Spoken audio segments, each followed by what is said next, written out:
Afrodita memegang status sebagai murid paling cantik sejak masuk ke SMA hingga kini ia kelas 12. Menolak banyak pemuda yang ingin menjadikannya pacar, membuatnya dipandang sombong oleh sebagian mata. Sebagian yang lain masih menyimpan kekaguman padanya. Dari kecil hingga berusia 18 tahun saat ini, tak pernah yang namanya Dita diketahui menjalin hubungan dengan laki-laki.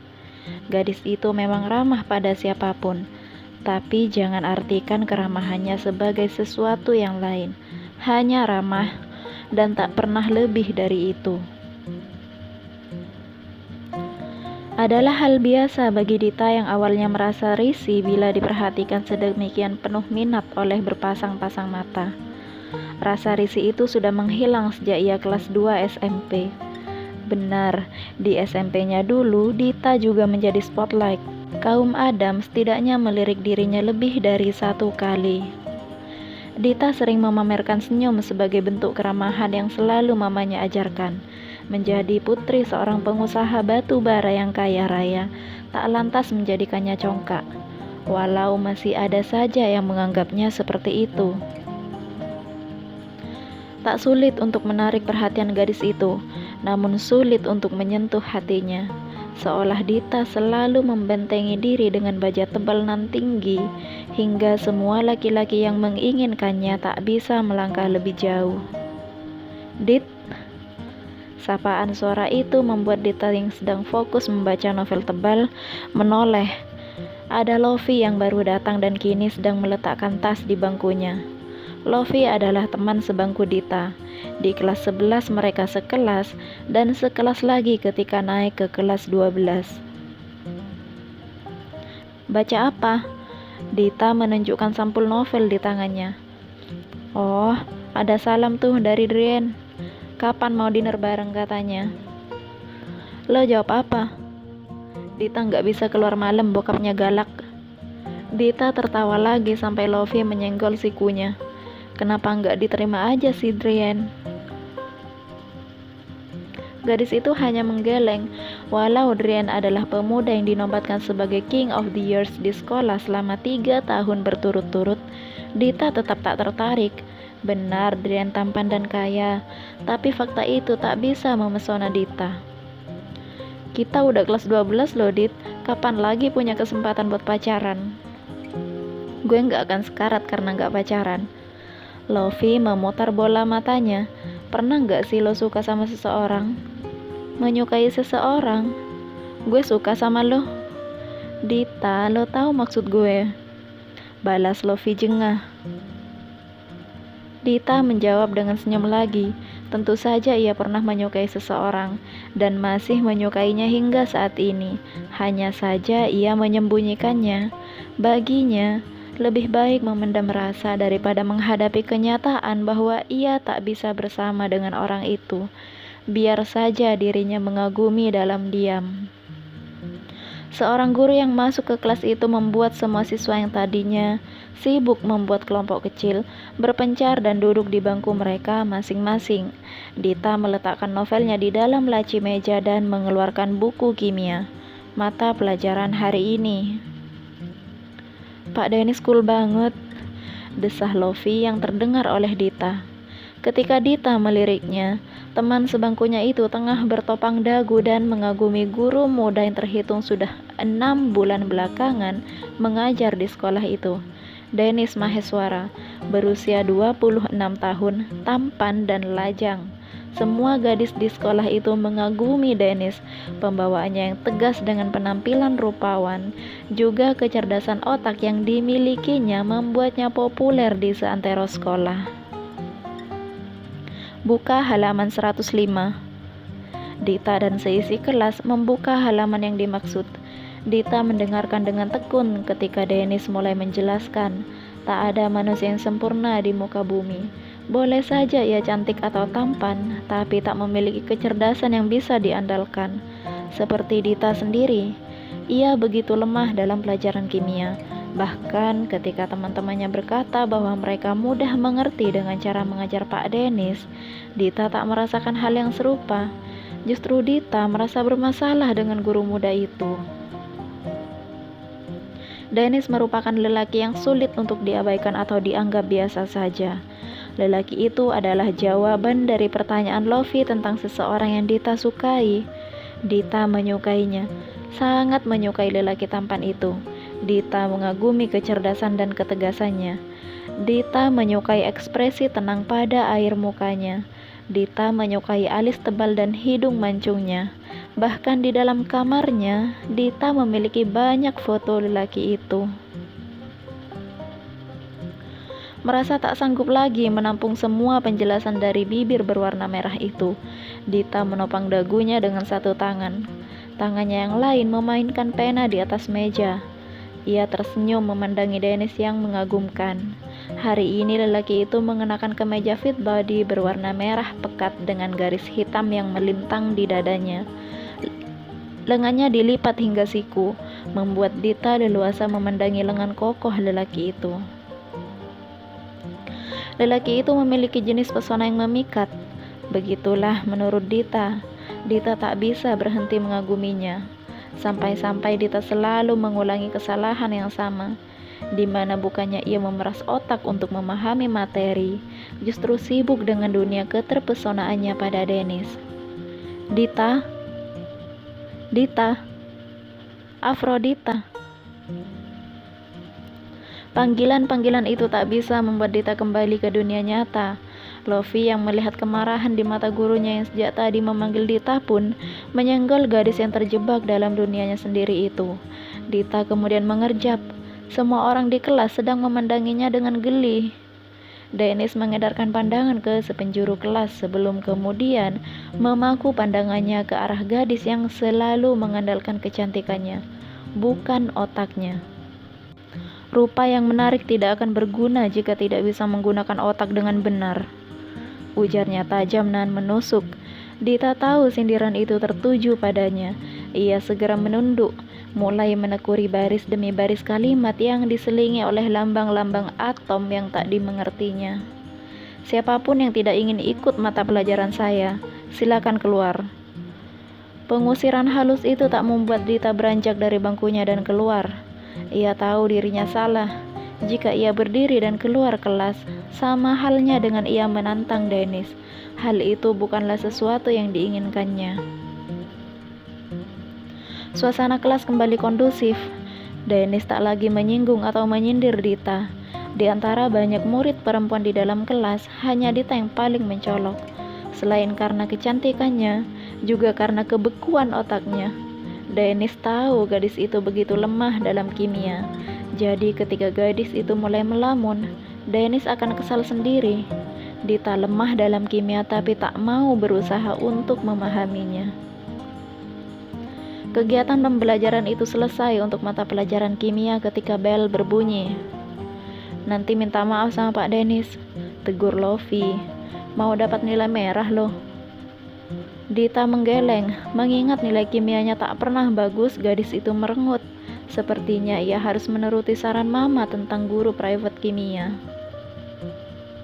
Niat Dita untuk meminta maaf tidak terlaksana hari itu karena di jam istirahat Dennis tidak ada di kantor. Lelaki itu sedang keluar dan baru kembali di jam masuk. Jadi Dita berencana untuk menemuinya kembali di jam pulang. Awan sudah pekat di jam pelajaran terakhir. Akhirnya buliran air jatuh dari langit saat bel berbunyi pertanda semua kegiatan sekolah hari itu telah usai. Dita menghubungi driver yang mengantar jemputnya ke sekolah untuk menyuruhnya menunggu sebentar. Tapi ternyata ban mobilnya kempes di tengah jalan dan Dita harus memesan taksi atau menunggu angkutan umum di halte. Saat guru terakhir keluar dari kelas, Dita juga cepat-cepat keluar. Semua kelas sudah usai dan koridor yang terpercik air hujan menjadi ramai dan licin. Dita sengaja menunggu sampai setidaknya ada jalan yang tidak akan membuatnya terjatuh. Ia memandang luas ke sekitar, menangkap Dennis keluar terakhir kali dari kelas yang terletak di seberang lapangan. Dennis akan lewat di depan kelasnya agar tak kehujanan menuju tempat parkir. Dita tersenyum, tahu kalau niatnya untuk meminta maaf karena kerap membuat masalah di kelas lelaki itu akan terlaksana saat ini. Ia menunggu di pinggir koridor sampai Dennis mendekat. "Dit, mau bareng?" Ajakan itu berasal dari seorang pemuda seangkatannya yang Dita lupa namanya. "Makasih, duluan aja gue dijemput," tolak gadis itu halus. Masih ada ajakan lain untuk pulang bersama yang juga Dita tolak. Dennis yang sudah dekat melewatinya begitu saja karena ia sibuk bicara dengan temannya untuk menolak ajakan pulang. "Duluan ya." Gadis itu kemudian berlari mengejar Dennis. "Pak Dennis." Entah Dennis memang tak mendengar karena bising hujan atau pura-pura tak mendengar. Yang jelas lelaki itu tidak berhenti berjalan. Dita yang sudah mengingatkan dirinya untuk berhati-hati, berjalan lebih cepat untuk menghadang lelaki itu. Barulah Dennis berhenti. "Saya mau minta maaf, Pak," ujar gadis itu ragu. "Sudah bikin masalah di kelas tadi." Dennis memandang gadis cantik itu datar. "Jangan ulangi lagi." Dita mengangguk-angguk. Dennis pun pergi. Gadis itu cemberut setelah kepergiannya karena Dennis begitu cuek. Saat teman-temannya banyak yang ingin pulang bersamanya, kenapa Dennis justru sedingin itu? Well, hidup tak bisa hanya mengandalkan uang dan rupa, bukan? Meski muda dan lajang, Dennis akan berpikir dua kali untuk meliriknya. Lelaki itu kan gurunya. Hujan belum juga berhenti. Dita tak mau terjebak di sekolah. Ia ingin menghubungi taksi online, tapi layar ponselnya sudah menghitam.